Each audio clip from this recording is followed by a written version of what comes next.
तेवढा धीर आपल्याला धरवत नाही आणि म्हणूनच आपण दुर्वृत्त आणि दुष्ट होऊन जात असतो. हीच आपली दुर्बलता, हाच आपला कमकुवतपणा. परंतु अगदी निकृष्ट तऱ्हेच्या कामाचीही घृणा बाळगणे इष्ट नाही. ज्याला स्वार्थी हेतूंखेरीज अन्य कोणत्याही हेतूने कार्य करणे जमतच नसेल, त्याला त्या स्वार्थी हेतूंनीच नावलौकिकादीसाठीच कार्य करू द्या.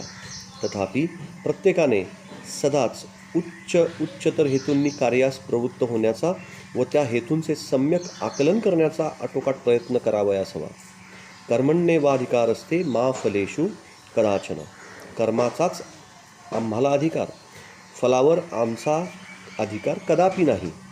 फल काय व्हावयाचे ते होऊ द्या, त्याच्याशी कसलाच संपर्क ठेवू नका.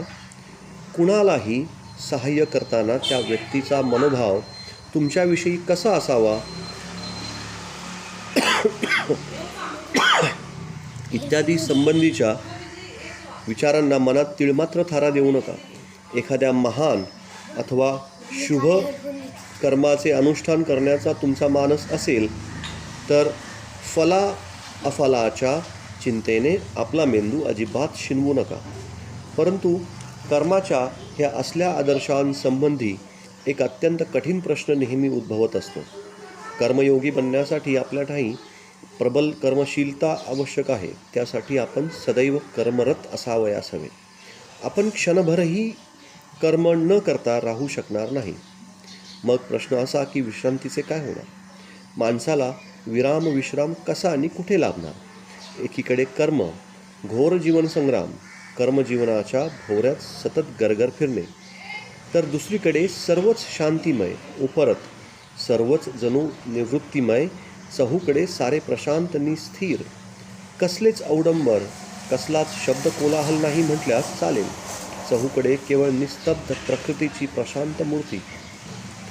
सर्वत्रच पशुपक्षी समन्वित, कुसुमशोभित, गिरिनिर्झर भूषित प्रकृतीची प्रशांत स्निग्ध सौंदर्य शोभा.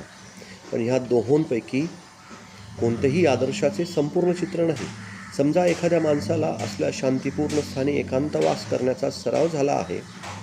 तो या दुनियेच्या गरगरत्या भोवऱ्यामध्ये सापडताच पार रसातळाला जाईल. अथांग सागराच्या तळाशी वास करणाऱ्या माशासारखी त्याची अवस्था.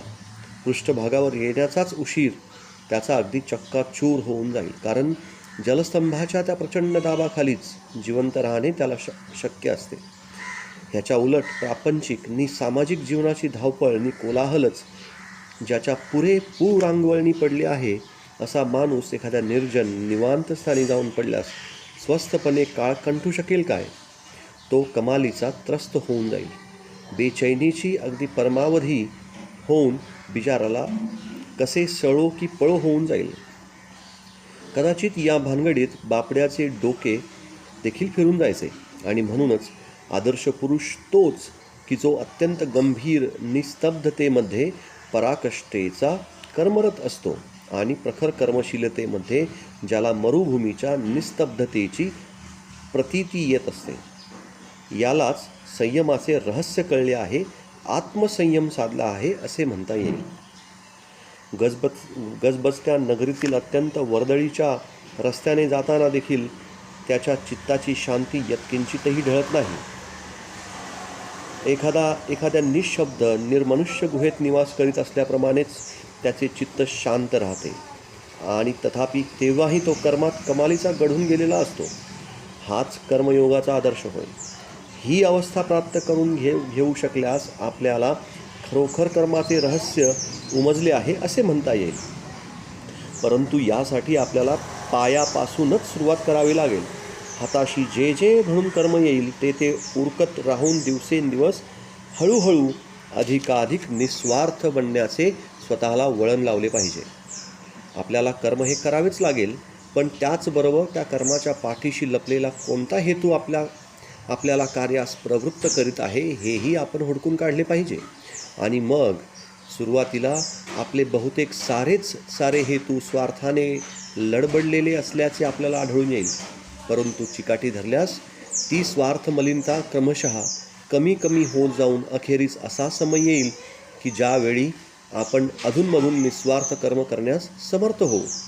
तेव्हा मग आपल्याला आशा वाटू लागेल की जीवनाच्या मार्गात क्रमशः पुढे जाता जाता आज ना उद्या केव्हा तरी असा एक सोन्याचा दिवस उगवेलच उगवेल की ज्या दिवशी आपण यथार्थपणे स्वार्थगंध शून्य होऊन जाऊ. आणि ज्या मंगल क्षणी आपण असे संपूर्ण निस्वार्थ होऊन जाऊ त्याच क्षणी आपली समस्त शक्ती एके जागी केंद्रीभूत होईल आणि आपल्यातील अंतरस्थ ज्ञान प्रकाशित होईल. अध्याय 1 समाप्त.